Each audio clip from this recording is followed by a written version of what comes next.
ലോകത്തിന്റെ ഉള്ളുപൊള്ളിക്കുന്ന ഗാസയുടെ ചിത്രങ്ങൾ കുറച്ചേറെയായി നമ്മുടെ കൺമുന്നിലെത്താൻ തുടങ്ങിയിട്ട്. വിശപ്പ് കാർന്നു തിന്ന കുഞ്ഞുങ്ങൾ, മൃതദേഹങ്ങളും കെട്ടിടാവശിഷ്ടങ്ങളും വേർതിരിച്ചറിയാനാവാതെ കുന്നുകൂടിക്കിടക്കുന്ന നഗരങ്ങൾ, ഇസ്രായേൽ ആക്രമണവും മരണവും കാത്ത് നാളെണ്ണിക്കഴിയുന്ന കുറേയേറെ മനുഷ്യർ.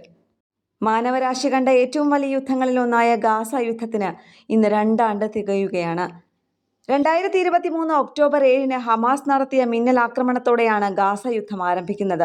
ഹമാസും മറ്റു പലസ്തീൻ സായുധ ഗ്രൂപ്പുകളും ഇസ്രായേലിന്റെ തെക്കൻ മേഖലകളിലേക്ക് അതിക്രമിച്ചു കയറി ആക്രമണം നടത്തുകയും 1200ഓളം പേരെ കൊല്ലുകയും 250ലധികം പേരെ ബന്ദികളാക്കുകയും ചെയ്തു.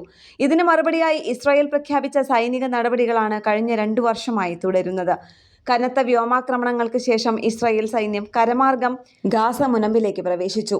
ഗാസയുടെ വടക്കൻ മേഖല, പ്രത്യേകിച്ച് ഗാസ സിറ്റി, ഇസ്രായേലിന്റെ നിയന്ത്രണത്തിലായി. വർഷങ്ങളായി തുടരുന്ന യുദ്ധത്തിന്റെ ഫലമായി രോഗങ്ങൾ, പട്ടിണി, കുടിവെള്ളത്തിന്റെയും വൈദ്യുതിയുടെയും അഭാവം എന്നിവ കാരണം ഭീകരമായ മാനുഷിക ദുരന്തത്തിനാണ് ഗാസ സാക്ഷ്യം വഹിക്കുന്നത്. പലസ്തീൻ ജനസംഖ്യയുടെ ഭൂരിഭാഗവും വടക്കുനിന്ന് തെക്കൻ ഗാസയിലെ റഫയിലേക്ക് പലായനം ചെയ്തു. ലോകത്തെ ഏറ്റവും കൂടുതൽ കുട്ടികൾ അംഗഭംഗം സംഭവിച്ച പ്രദേശമായി ഗാസ മാറി. ഖത്തർ, ഈജിപ്ത്, US എന്നിവയുടെ മധ്യസ്ഥതയിൽ നിരവധി വെടിനിർത്തൽ ചർച്ചകൾ നടന്നു. എന്നാൽ ഇപ്പോൾ ട്രംപിന്റെ 20 ദിന പദ്ധതി ഗാസ യുദ്ധത്തിന് അടിയന്തരമായി ഒരു താൽക്കാലിക വിരാമം നൽകാനും ബന്ദികളുടെ മോചനം ഉറപ്പാക്കാനും സാധ്യതയുണ്ട്.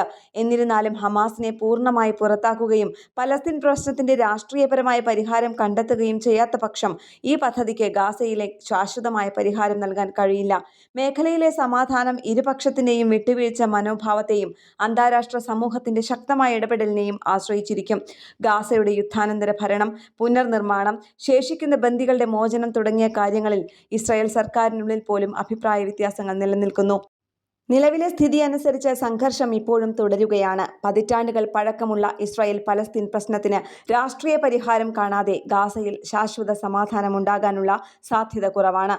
ഇന്റർനാഷണൽ ഡെസ്ക്, കേരള പ്രണാമം.